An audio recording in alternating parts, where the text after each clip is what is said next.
7장 마가복음 7장 1절부터 23절 말씀까지입니다. 마가복음 7장 1절부터 23절 말씀까지 우리 서로 한 절씩 교독을 하고 마지막 23절은 같이 읽도록 하겠습니다. 제가 7장 1절 읽습니다. 바리새인들과 또 서기관 중 몇이 예루살렘에서 와서 예수께 모여 들었다가 그의 제자 중 몇 사람이 부정한 손 곧 씻지 아니한 손으로 떡 먹는 것을 보았더라. 바리새인들과 모든 유대인들은 장로들의 전통을 지키어 손을 잘 씻지 않고서는 음식을 먹지 아니하며 또 시장에서 돌아와서도 물을 뿌리지 않고서는 먹지 아니하며 그 외에도 여러 가지를 지키어 오는 것이 있으니 잔과 주발과 놋그릇을 씻음이러라. 이에 바리새인들과 서기관들이 예수께 묻되 어찌하여 당신의 제자들은 장로들의 전통을 준행하지 아니하고 부정한 손으로 떡을 먹나이까? 이르시되 이사야가 너희 외식하는 자에 대하여 잘 예언하였도다. 기록하였으되 이 백성이 입술로는 나를 공경하되 마음은 내게서 멀도다. 사람의 계명으로 교훈을 삼아 가르치니 나를 헛되이 경배하는도다 하였느니라. 너희가 하나님의 계명은 버리고 사람의 전통을 지키느니라. 또 이르시되 너희가 너희 전통을 지키려고 하나님의 계명을 잘 저버리는도다. 모세는 내 부모를 공경하라 하고 또 아버지나 어머니를 모욕하는 자는 죽임을 당하리라 하였거늘 너희는 이르되 사람이 아버지에게나 어머니에게나 말하기를 내가 드려 유익하게 할 것이 고르반 곧 하나님께 드림이 되었다고 하기만 하면 그만이라 하고 자기 아버지나 어머니에게 다시 아무것도 하여 드리기를 허락하지 아니하여 너희가 전한 전통으로 하나님의 말씀을 폐하며 또 이같이 이 일을 많이 행하느니라 하시고 무리를 다시 불러 이르시되 너희는 다 내 말을 듣고 깨달으라. 무엇이든지 밖에서 사람에게로 들어가는 것은 능히 사람을 더럽게 하지 못하되 사람 안에서 나오는 것이 사람을 더럽게 하는 것이니라 하시고 무리를 떠나 집으로 들어가시니 제자들이 그 비유를 묻자온대 예수께서 이르시되 너희도 이렇게 깨달음이 없느냐? 무엇이든지 밖에서 들어가는 것이 능히 사람을 더럽게 하지 못함을 알지 못하느냐? 이는 마음으로 들어가지 아니하고 배로 들어가 뒤로 나감이라. 이러므로 모든 음식물을 깨끗하다 하시니라. 또 이르시되 사람에게서 나오는 그것이 사람을 더럽게 하느니라. 속에서 곧 사람의 마음에서 나오는 것은 악한 생각 곧 음란과 도둑질과 살인과 간음과 탐욕과 악독과 속임과 음탐과 질투와 비방과 교만과 우매함이니 이 모든 악한 것이 다 속에서 나와서 사람을 더럽게 하느니라. 아멘. 여러분은 요즘에 하루에 몇 번이나 손을 씻고 사십니까? 아마도 이번 코로나 사태를 겪으면서 우리 모두는 그 어느 때보다도 더 많은 손을 아마 여러 번 씻고 사는 것으로 알고 있습니다. 작년에 코로나 사태가 시작이 막 되었을 때 손 세정제도 동이 났고 휴지도 동이 났고 마스크도 동이 났던 것을 기억하실 것입니다. 그렇게 우리는 오랜 시간 동안 정결을 유지하려고 애를 쓰고 살았고 지금도 물론 개인적인 정결을 유지하려고 애를 쓰고 있습니다. 그런데 우리만큼이나 손 씻는 일로 병적으로 집착하는 사람들이 있다고 하는 것을 우리가 오늘 말씀을 통해서 읽게 됩니다. 유대인들, 특별히 바리새인들과 서기관들이었습니다. 오늘 말씀에서 마가복음의 저자인 마가 요한은 괄호 안에 유대인들의 손 씻는 관습을 따로 설명으로 붙였습니다. 이것은 마가복음을 읽는 이방인들을 위한 배려였습니다. 이방인들은 유대인들이 음식을 먹기 전에, 떡을 먹기 전에, 빵을 먹기 전에 반드시 손을 씻는 관습을 이해하지 못했기 때문에 괄호 속에 유대인들의 관습을 설명한 것입니다. 3절, 4절 바리새인들과 모든 유대인들은 장로들의 전통을 지켜 손을 잘 씻지 않고서는 음식을 먹지 아니하며 또 시장에서 돌아와서도 물을 뿌리지 않고서는 먹지 아니하며 그 외에도 여러 가지를 지키어 오는 것이 있으니 잔과 주발과 놋그릇을 씻음이러라. 지금 예수님의 일정을 조금 살펴보자면 그동안 주님이 가버나움을 본거지로 삼았던 갈릴리 지역의 복음 사역을 이제 뒤로 하고 마감하고 예루살렘으로 향하여 가는 마지막 여정을 시작하시게 됩니다. 이 걸음을 준비하는 단계로 주님이 이방인 지역으로 좀 멀리 돌아서 그렇게 예루살렘으로 마지막 걸음을 하시게 됩니다. 그래서 다음 주 말씀에 보면 두로 지방 이방인 지역에서 이방 여인을 만나는 이야기가 등장을 합니다. 예수님이 이렇게 예루살렘으로 곧바로 가지 않고 빙 둘러서 돌아가시는 여정을 택하신 것은 유대 종교 지도자들과의 부딪힘 때문에 그런 것입니다. 마가복음 3장 6절에서 우리가 읽었던 것처럼 지금 유대 종교 지도자들은 예수님을 죽이려고 의논하기까지 이르게 되었기 때문에 주님이 십자가를 지셔야 되는 일정을 조정할 필요가 있어서 먼 길을 돌아서 예루살렘으로 가셨다고 할 수 있습니다. 오늘 이런 분위기 속에서 예루살렘에서 온 일부 바리새인들과 서기관들이 예수님께 제자들이 손을 씻지 아니하고 떡을 음식을 먹는 것을 가지고 시비를 걸게 된 것입니다. 1절 말씀을 다시 주목해 보면 이들은 아마도 사내들인 공유에서 공식적으로 예수님을 제거할 목적으로 꼬티를 잡겠다고 파송한 사람들이라고 하는 것을 짐작하게 됩니다. 1절을 다시 주목하시면 바리새인과 또 서기관 중 몇이 예루살렘에서 와서 예수께 모여들었다고 하는 건 여러 사람들이 예수님을 감시하려고 왔었다고 하는 것을 알게 됩니다. 이들이 예수님에게 시비를 건 것은 음식을 먹기 전에 손을 씻지 않고 먹는 것에 대한 문제였습니다. 2절 말씀에 그의 제자 중에 몇 사람이 부정한 손 곧 씻지 아니한 손으로 떡 먹는 것을 보았더라. 5절 말씀에 이에 바리새인과 서기관들이 예수께 묻되 어찌하여 당신들의 제자들은 장로들의 전통을 준행하지 아니하고 부정한 손으로 떡을 먹습니까? 우리는 여기서 한 가지 의문점을 가지게 되는데, 그러면 예수님은 항상 손을 씻고 음식을 먹었는데 제자들은 손을 씻지 않고 항상 음식을 먹었다는 말인가 하는 생각이 듭니다. 그러나 이들이 당신의 제자들은 이라는 말로 시비를 붙인 것은 사실은 예수님 자신에게 시비를 건 것입니다. 당신도 똑같지 않느냐 하는 말이죠. 그러니까 예수님과 제자 공동체는 음식을 먹기 전에 늘 손을 씻지 않고 먹었다는 말입니다. 그렇다면 주님과 제자들이 지저분한 사람들이라고 하는 것입니까? 위생에 대해서 전혀 관심이 없었다는 말입니까?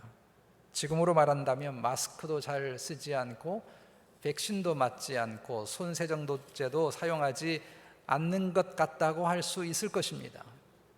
예수님과 제자들이 위생에 대해서 아무렇게나 행동하는 것처럼 보입니다.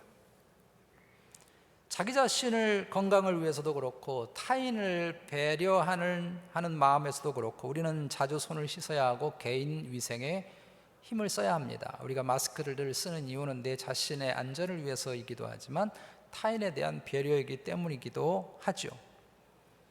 그렇다면 예수님은 타인에 대한 배려가 전혀 없으셨다는 것일까? 미국은 음식에 관련된 일을 하거나 위생에 관련된 일을 하는 사람은 반드시 손을 씻도록 법으로 규정을 해 두었습니다. 지금 유대인들이 지키는 이런 정결 예식도 아예 장로의 유전, 장로의 법칙이라고 해서 관습법으로 지정이 된 것입니다. 그러면 주님과 제자들은 이런 관습법을 어긴 것일까? 그렇다면 마땅히 비난을 받아야 할 일이 아니겠습니까? 우리가 이렇게만 생각하면 오늘 장면을 아주 잘못 이해하는 것입니다. 그래서 마가 요한이 괄호 속에 유대인들의 특별한 관습을 따로 덧붙여 설명한 것입니다. 왜냐하면 이것은 개인의 위생의 문제가 아니고 종교적인 문제였기 때문에 그런 것입니다. 원래 유대인들은 음식을 먹기 전에 손을 씻었던 이 전통은 출애굽기 30장 19절, 40장 12절에 근거한 것이라고 할 수 있습니다. 거기에는 제사장들이 성전에 들어가서 제사는 지낼 일을 하려고 할 때에 물두멍이라고 하는, 물대야라고 하는 곳에 있는 물에 손을 씻는 것으로 자신을 정결하게 하고 하나님께 들어가서 그 일을 했던 것입니다.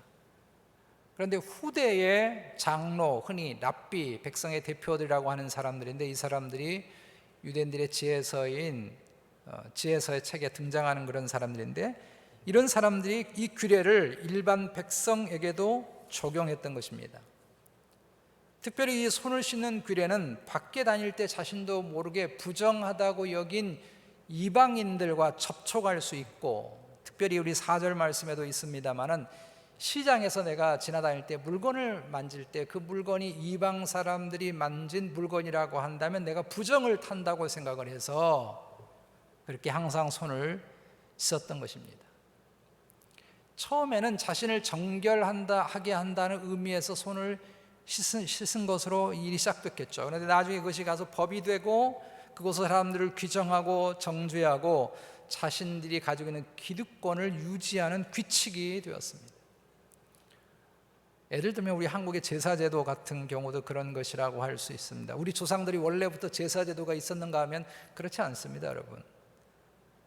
지금까지 알려지기로는 중국의 시 황제가 처음에 살아계신 부모님을 높여드린다고 하는 의미에서 천재에게 제사를 지내는 것으로 시작이 되었다고 알려지고 있습니다. 이것이 나중에 시간이 흘러 유교와 무속신앙이 결합되면서 죽은 조상에게까지 확대가 되었던 것이고, 우리나라는 조선시대에 성리학이 지배를 하면서 이것을 일반 백성들에게까지 확대시킨 것입니다.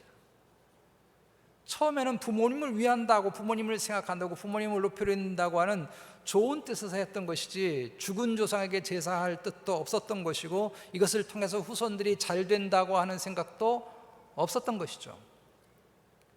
그런데 시간이 흐르면서 그 사회를 지배했던 사람들이 사회적인 통합을 위한 수단으로 사용하기 시작을 했던 것입니다. 그래서 그것이 법이 되고 이제는 제사를 지내지 않으면 부모에게 불효하는 것이라는 인식을 갖게 된 것입니다. 한마디로 무속적인 기복신앙과 통치 이데올로기가 결합이 돼서 만들어낸 문화유산이 된 것입니다.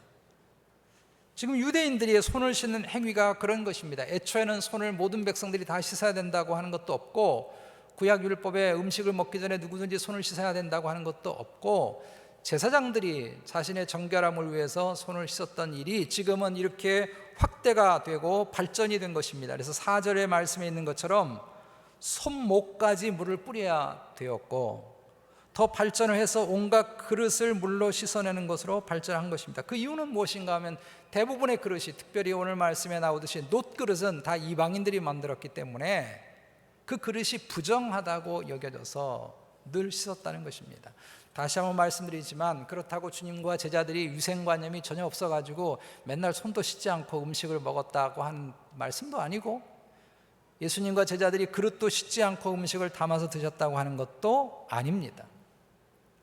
주님과 제자들은 이런 장로의 유전이라고 하는 법칙에 매이지 않았다는 것입니다. 그래서 반드시 손을 씻어야 음식을 먹는 법칙에 매이지 않은 것입니다. 더욱이 당시에 가난한 일반 서민들은 늘 손을 씻고 손목까지 물을 뿌리고 음식을 먹을 형편이 못 되었습니다. 전에 마가복음 2장의 안식일 규례에 대한 문제로 바리새인들과 주님이 논쟁하는 장면에서 제가 한번 설명을 드린 것처럼, 당시 사회에서 안식일 규례라고 하는 것은 굉장히 복잡한 규례고, 장로의 유전 속에 있는 안식일 규례는 굉장히 복잡한데, 이런 모든 안식일 규례를 다 지킬 수 있는 사람은 일반 서민은 절대 지킬 수 없었습니다. 하루 벌어서 하루를 먹고 사는, 겨우 그렇게 살아가는 서민들에게 안식일 규례를 다 지킨다고 하는 건 꿈같은 이야기입니다. 정결 예식도 마찬가지입니다. 손을 씻을 물을 항상 구비해 두지 못하는 그런 사람들에게 어떻게 이것이 다 지켜질 수 있겠느냐 하는 것입니다. 적어도 자기 손목에 음식을 먹을 때마다, 음식에 손을 댈 때마다, 그리고 항상 음식을 먹을 때마다 모든 그릇에 다 정결하게 씻고 손목까지 물을 적셔서 손을 씻을 정도 되려면 괜찮게 사는 사람이죠. 제가 어린 시절엔 물이 귀했습니다. 온 동네 사람들이 동네 한가운데에 있는 우물 하나에 의존해서 살았죠. 개인적인 집에 우물을 가지고 있는 사람들은 극소수였습니다. 그래서 지금도 기억하는데 빨래할 물이라든지 짐승을 키울 때 쓰는 물들은 비가 오면 다 받아두었다가 그 물들을 대부분 썼었습니다. 왜냐하면 동네 우물가까지 가서 물을 길어오는 게 쉬운 일이 아니었거든요.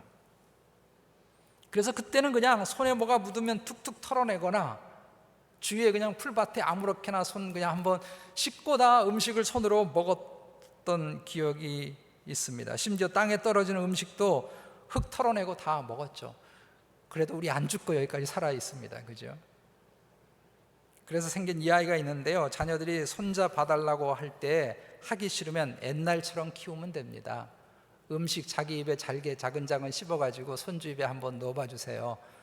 땅에 떨어진 음식 저 흙만 톡톡 털어서 한번 손주 입에 놓아봐 주세요. 우리 자녀들이 절대 애들 안 맡길 겁니다. 우리는 불과 50년 전만 해도 그렇게 살았습니다. 그렇다면 여러분 1세기의 유대 상황은 어떠했을 것이라고 생각합니까? 더욱이 팔레스틴 지역은 사막 기후인데 물이 귀했는데 여러분 그 당시 예수님 당시는 어떠했을 것이라고 생각합니까? 그 당시에 음식을 먹을 때마다 손목까지 물을 부어서 씻을 만큼 살았다고 한다면 서민들이 아닙니다. 그런데 바리새인들, 서기관들, 제사장들 이런 규례를 통해서 자신들은 거룩한 백성들이고 이걸 행하지 못하는 사람은 거룩하지 못한 부정한 사람들이라고 낙인 찍었고 규정했던 것입니다. 이런 오늘의 말씀에서 주님은 우리에게 무엇을 말씀하고 계십니까? 이 말씀을 통해서 진정으로 거룩한 삶, 정말 정결한 삶, 정말 깨끗한 삶이 어떤 삶이라고 주님께서 말씀하는 것일까요? 우리를 성도라고 부르잖아요. 거룩한 무리라고 부르잖아요. 성도다운 사람, 거룩한 삶을 살아간 성도다운 삶은 어떤 삶일까요?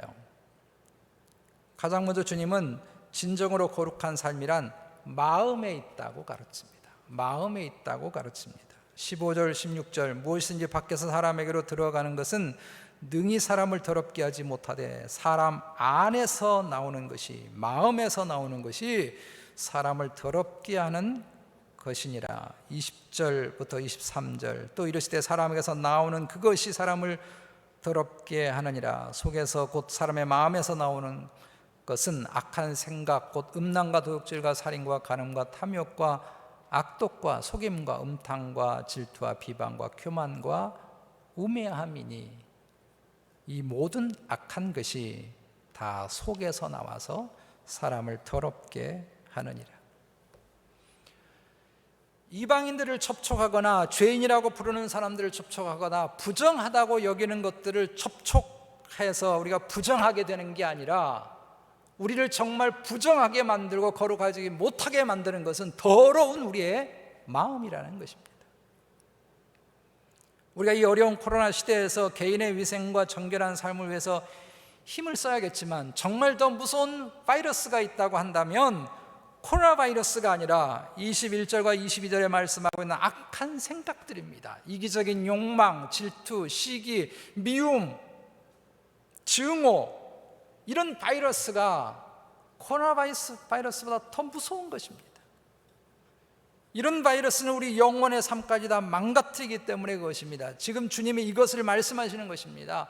바리새인과 서기관들이 주님의 제자들이 손을 씻지 않는 것으로 거룩하지 못하다고 여기고 있지만 주님이 보실 때는 그들의 마음이, 그들 속이 더 더럽다는 것입니다. 더 거룩하지 못하다는 것입니다. 그들 마음속에는 악독함과 증오와 시기와 교만과 미움이 더 불결하다는 것입니다.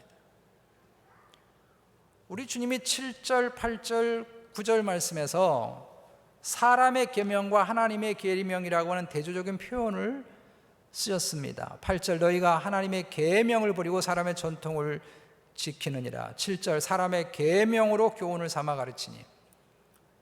지금 바리새인과 서기관들은 자신들이 지키는 정결 예식이 하나님의 계명이라고 여기고 있는데 예수님이 보실 땐 그건 하나님의 계명이 아니라 사람의 계명이라고 보신 것입니다.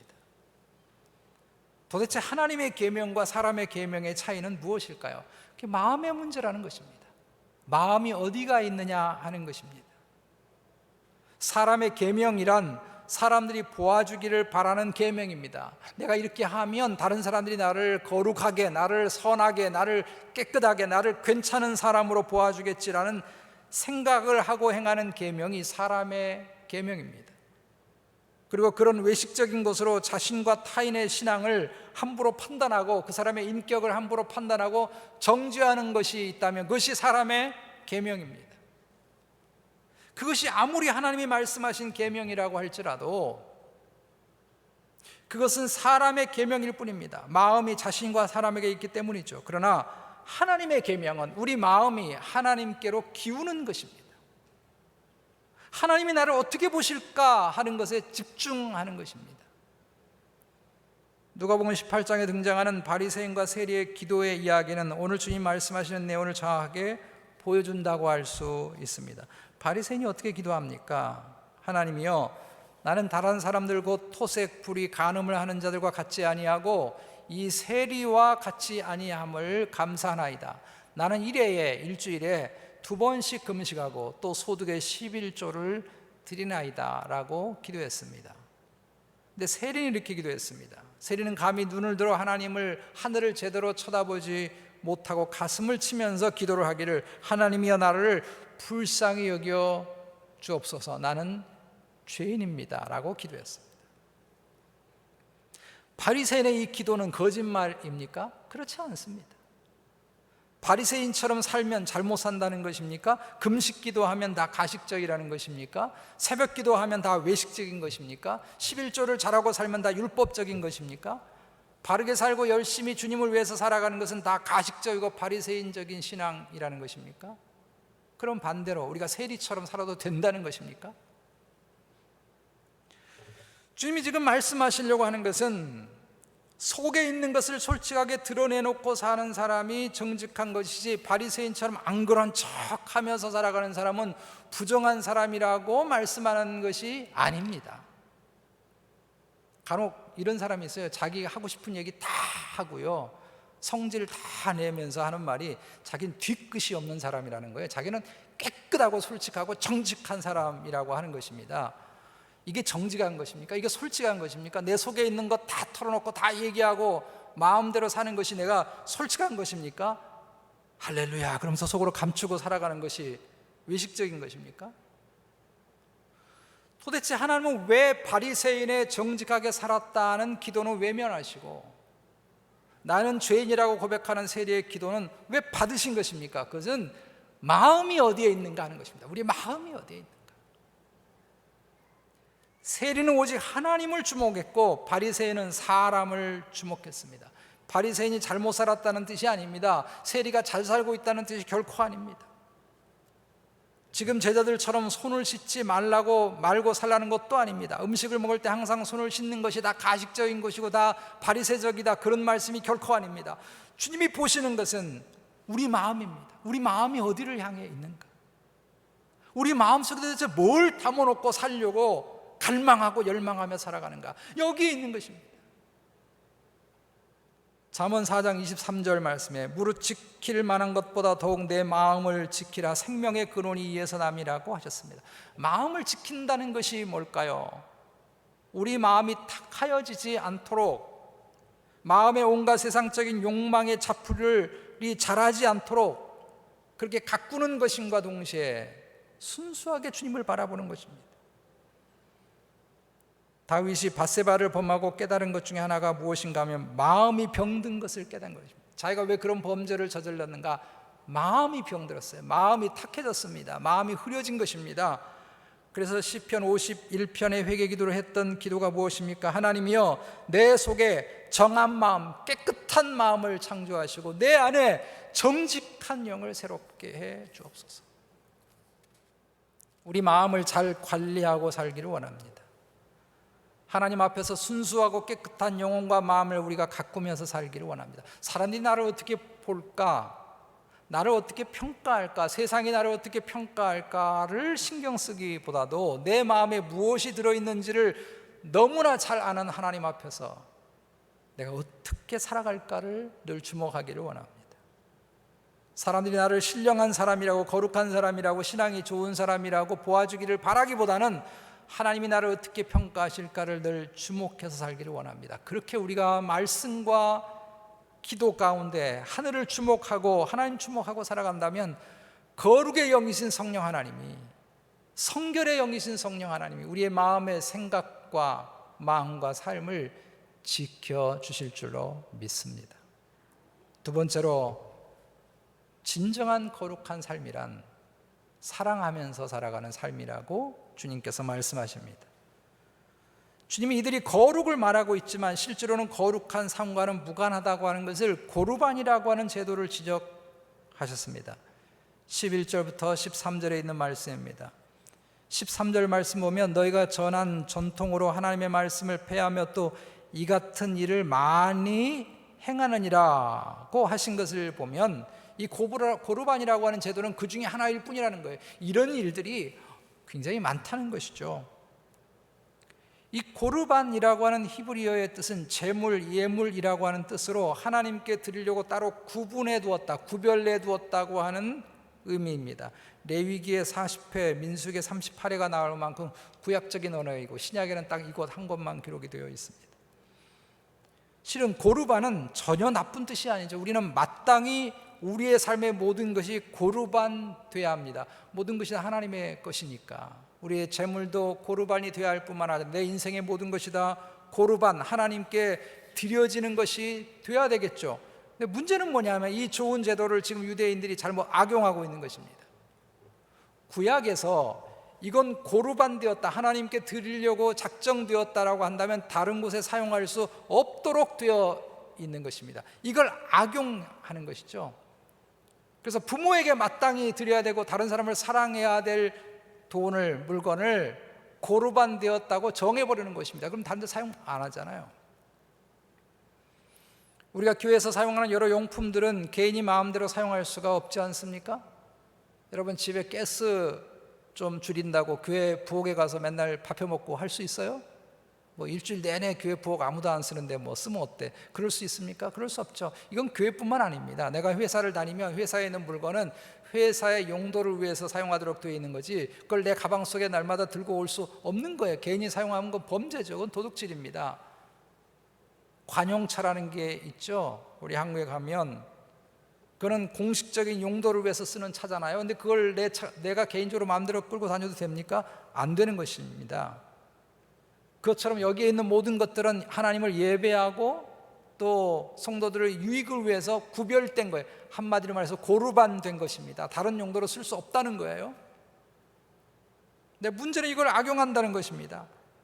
자신의 재산을 고르반이라고 해두고는 그래서 부모에게나 다른 어려운 이들에게 사용하지 않는다는 것입니다. 그리고 부모에게 그렇게 말을 한다는 것입니다. 부모님 제가 도와드려야 하는데요, 제 돈을 이번에 고르반 해두었어요. 하나님께 드리려고 작정해 두어서 쓸 수가 없네요 라고 말을 한다는 것입니다. 그럼 언젠가는 다 하나님과 성전을 위해서 사용해야 되기 때문에 부모에게 지금 사용할 수 없다는 것이죠. 그런데 실은 그 시기를 정하지 않았기 때문에 자기가 쓰고 있는 거예요. 지금 주님이 이런 예를 드신 이 말씀의 핵심은 무엇입니까? 그것은 진정한 거룩한 삶, 내가 성결된 삶이라고 하는 건 하나님을 사랑하고 사람을 사랑하는 삶을 사는 것이라는 것입니다. 손만 씻는 것이 거룩한 삶이 아니고 사람을 사랑할 줄 아는 것이 진짜 거룩한 삶이고 그것이 성도 거룩한 무리다운 삶이라고 말씀합니다. 우리는 누가복음 10장에 나오는 선한 사마리아 사람의 비유를 통해서 진짜 거룩한 삶이 무엇인가를 보게 됩니다. 여리고로 내려가는 한 사람이 강도를 만났습니다. 실컷 두들겨 맞고 거반 죽게 됐고 옷도 다 벗겨지고 있는 것 다 빼앗기게 됐습니다.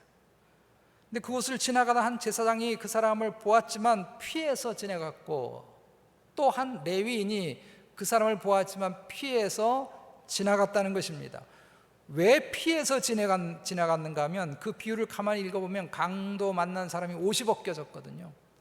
그리고 거반 죽을 지경이 되었거든요. 그래서 이 제사장이나 레위인이 생각하는 것입니다. 이 사람이 옷이 벗어졌으니 이방인인지 유대인인지 어떻게 구분해요? 근데 내가 가서 도와준다고 몸을 만졌어요. 근데 이 사람이 이방인이에요. 그럼 내가 어떻게 돼요? 부정을 탄다는 거죠. 내가 거룩하지 못하게 된다는 것입니다. 그리고 만약에 이 사람에게 갔는데 이 사람이 죽었어요. 그러면 레위기에 있는 규정의 제사장의 의식법상 죽은 시체를 만지면 내가 부정한 사람이 돼서 일주일 동안 정결하게 되는 과정을 보내야 합니다. 우리가 지금 마치 한국에 가면 격리 기간을 갖는 것과 같은 것이죠. 그래서 이 레위인도 제사장도 이 사람을 만지면 자신이 부정할 수 있다고 여긴 것입니다. 그러나 사마리아 사람은, 이 사마리아 사람이 어떤 사람입니까? 유대인들이 부정하다고 생각하는 사람이에요. 그래서 인사도 하지 않고 밥도 먹지 않고 그렇게 말도 붙이지 않는, 저 사람은 거룩하지 않은 사람이야 라고 생각하는 그 사마리아 사람이 가던 길을 멈추고 상처를 싸매주고 주막에 데려가서, 이 주막이라고 하는 건 당시에 여관과 병원을 같이 겸한 장소예요. 자신의 돈을 들여서 그 산을 돌보달라고 부탁을 했다는 것입니다. 만약에 돈이 더 들었으면 내가 볼 일을 다 마치고 돌아오는 길에 다시 돈을 내가 더 지불하겠다고 말했다는 것입니다. 주님이 묻습니다. 누가 더 거룩한 사람인가? 누가 더 성결한 사람인가?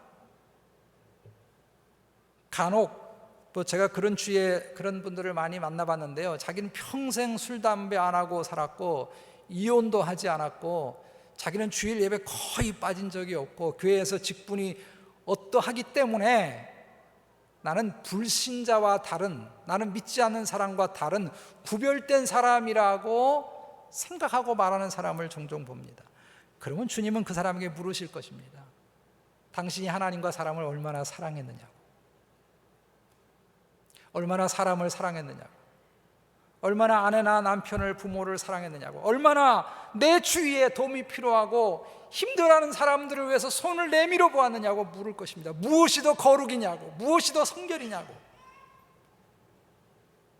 요즘 우리가 매일 성경을 통해서 야고보서 말씀을 오늘까지 묵상을 했습니다. 너무 좋은 시간이었습니다. 야고보서의 중심 주제이기도 한 야고보서 1장 27절에서 주님은 야고보 사도를 통해서 이렇게 말씀하십니다. 하나님 아버지 앞에서 정결하고 더러움이 없는 경건은 곧 고아와 과부를 그 환난 중에 돌보고 또 자기를 지켜 세속에 물들지 아니하는 그것이니라. 여기 경건이라고 하는 단어를 다른 말로 바꿀 수 있습니다. 거룩이라고 하는 단어로 바꿀 수 있고 영성이라고 하는 단어로 바꿀 수 있습니다. 정말 신앙이 좋다는 게 뭘까? 내가 정말 거룩한 삶을 산다는 게 뭘까? 내가 정말 성도다운 삶을 산다는 것이 뭘까? 그것은 자기를 세상적인 가치에 빠지지 않도록 내 자신을 지킬 뿐만 아니라 동시에 고아와 과부를 돕고 사는 것이라고 하는 것입니다. 이게 거룩이고 이게 성결이라고 말씀합니다. 이 당시 어려운 이웃을 대표하는 사람들이 고아와 과부입니다. 지금이야 돈 많은 과부들도 있지만 1세기에 가장 어려운 사람, 이게 고아와 과부예요. 어디 기댈 곳이 없는 사람. 그래서 지금 고아와 과부라는 말씀은 우리 주위에 어렵고 힘든 모든 이웃들을 말하는 것입니다.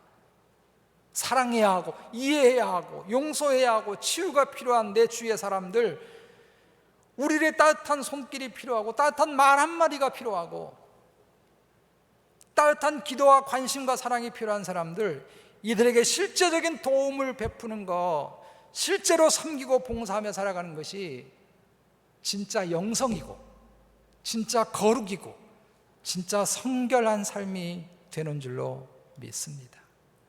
우리 모두 이런 진짜 거룩한 삶을 살기를 축복합니다. 말씀의 결론을 맺습니다. 1919년에 프랑스 파리에서 세계 평화회담이 있었을 때의 일입니다. 아랍에서 온 대표들이 이 파리라고 하는 것을 처음 보게 됐어요. 최고급 호텔에 머물게 됐는데 이들을 안내를 맡은 프랑스 정부가 이들에게 프랑스의 화려한 문화를 보여주고 싶었습니다. 그래서 에펠탑도 구경시켜주고 루브르 박물관도 구경시켜주고 이것저것을 다니면서 구경을 시켜주었는데, 정작 아랍 대표들이 정말 감동받은 것은 뭔가 하며 호텔에 있는 수도꼭지였습니다. 이 사막에 사는 사람들이 물이 얼마나 귀합니까? 그런데 꼭지만 틀면 물이 나오는 것입니다. 이야, 얼마나 대단해요. 그래서 우스운 해프닝이 벌어졌습니다. 그 회담이 다 끝났는데 아랍 대표들이 머물렀던 호텔방마다 수도꼭지가 다 없는 거예요. 다 가져간 거예요. 그만 들고 가서 물만 틀면 나올 줄 아는 거죠.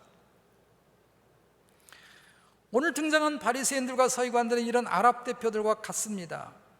수도꼭지만 있으면 수돗물이 펑펑 쏟아진다고 생각을 하는 것처럼 손 씻는 것 같은 외적인 관습만 잘 지키면 내가 거룩한 사람이 되는 것이고 하나님의 사랑을 받는 것이라고 착각한 것입니다. 그러나 생수의 근원이신 예수 그리스도에게 연결되지 않는 것은 아무런 의미가 없습니다. 결코 거룩하고 성결된 생수가 그 속에서 흘러나올 수가 없는 것입니다. 수도꼭지만 들고 돌아간 어리석은 이들처럼 외적인 행동으로 자신이 거룩한 사람이 된다는 착각에 빠져서는 안 될 것입니다. 우리 더욱 중요한 마음에 집중하기를 원합니다. 우리 마음에 무엇을 담아낼 것인가에 우리 하나님 앞에서 정말 집중하기를 원합니다. 마음에 집중하라는 것은 예수 그리스도에게 집중하라는 것입니다. 이것이 경건이고 거룩한 삶을 살아가는 길입니다. 그리고 실제로 사랑하면서 우리 삽시다. 거룩한 삶은 사랑하면서 살아가는 실제적인 삶에 있는 것입니다. 섬기고 베풀고 봉사하고 사랑하는 실제적인 삶에 진정한 거룩이 있고 진정한 성결이 있는 줄로 믿습니다. 이런 삶을 통해서 우리의 삶에서 주님의 생수가 다른 이들에게도 흘러가고 교회 공동체로 이 사회에도 흘러가는 진짜 거룩한 사람의 삶을 우리 모두가 살게 되시기를 주님의 이름으로 축복합니다. 우리 시간 말씀 붙잡고 함께 마음 모아서 통성으로 기도하겠습니다. 우리는 혹시 껍데기 거룩 가지고 사는 건 아닌가? 그거 자랑하고 그거 내세우면서 또 그것으로 다른 사람을 쉽게 판단해버리고 살아가는 것은 아닌가? 우리 안에 실제적인 거룩의 삶을 우리가 정말 살아가고 있는가? 우리 자신을 한번 돌아보면서 주님, 껍데기 거룩 이거 다 던져버리고 정말 실제적인 거룩한 삶 살 수 있도록 우리에게 은혜를 달라고 여러분 기도하기를 원하고요.